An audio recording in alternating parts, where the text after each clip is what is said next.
Hello and welcome to our Energy Connect studio at the Canadian Hydrogen Convention 2023. I'm thrilled to have sitting next to me Chris Norris, Director of Business Development for Hydrogen at Siemens Energy. Thank you so much for joining me, Chris. Happy to be here.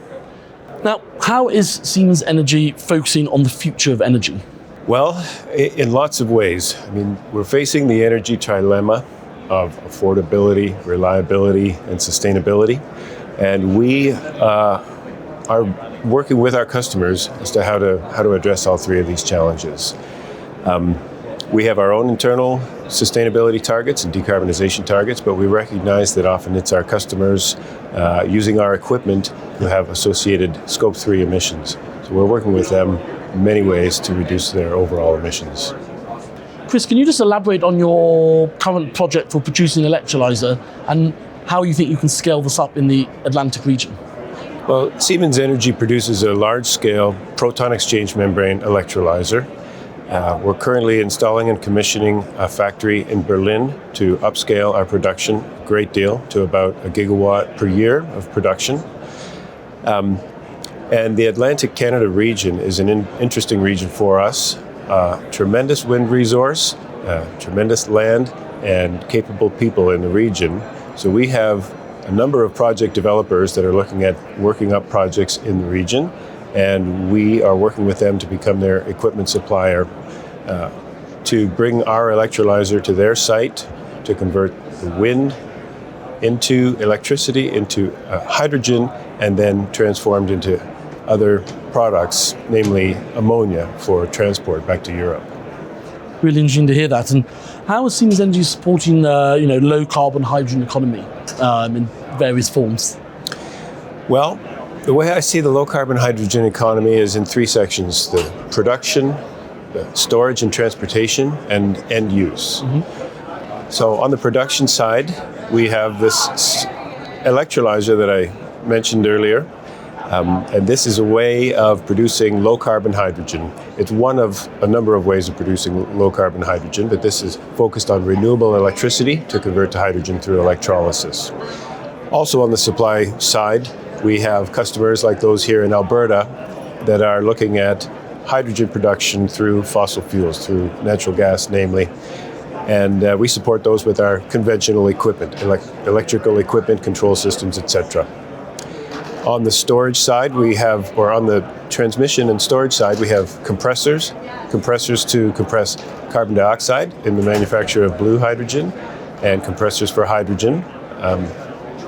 And then on the demand side, we have gas turbines that produce electricity using natural gas, and our customers, of course, are focused on decarbonizing those. So we're developing hydrogen combustion capabilities for those gas turbines. In fact, we have an internal target of having all of our gas turbines 100% hydrogen compliant by 2030.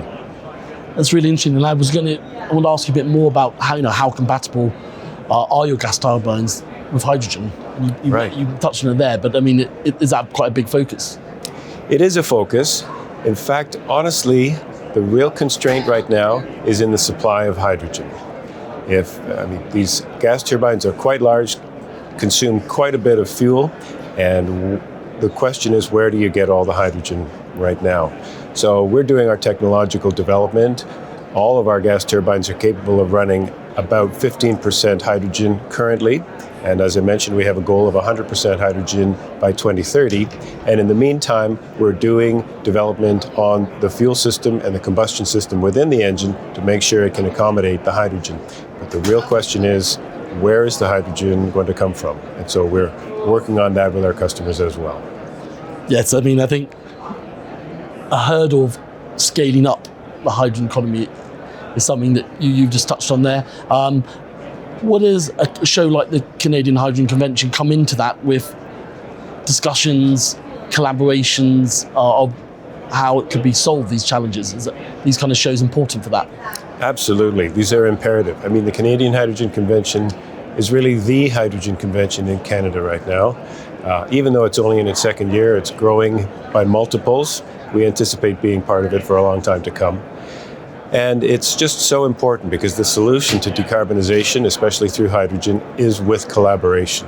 It's not technology alone. It's not project development alone. It's not financing alone. It's not government alone. It's not First Nations alone. It's all of these things coming together. And a convention like this, where people can share perspectives and make connections, is absolutely imperative. It's great to hear, Chris. And just before we go, your outlook for Canada's hydrogen industry sounds quite optimistic. It is very optimistic. I mean, it's easy to be optimistic when we hear these large-scale announcements that are coming out of the convention this year and last year. And we anticipate even more good news next year with regards to renewable hydrogen production elsewhere in Canada. So really, the hydrogen economy is on the upswing right now, and we're glad to be part of it. Chris, I really appreciate you taking time out of this busy day, the Canadian Hydrogen Convention, come down to the studio and to hear all about how you can scale up in the hydrogen business and everything you're doing in the region. It's been my pleasure. Thank you so much for having me. Thanks everyone for watching. I'll be bringing you more studio interviews from the show floor in the coming days.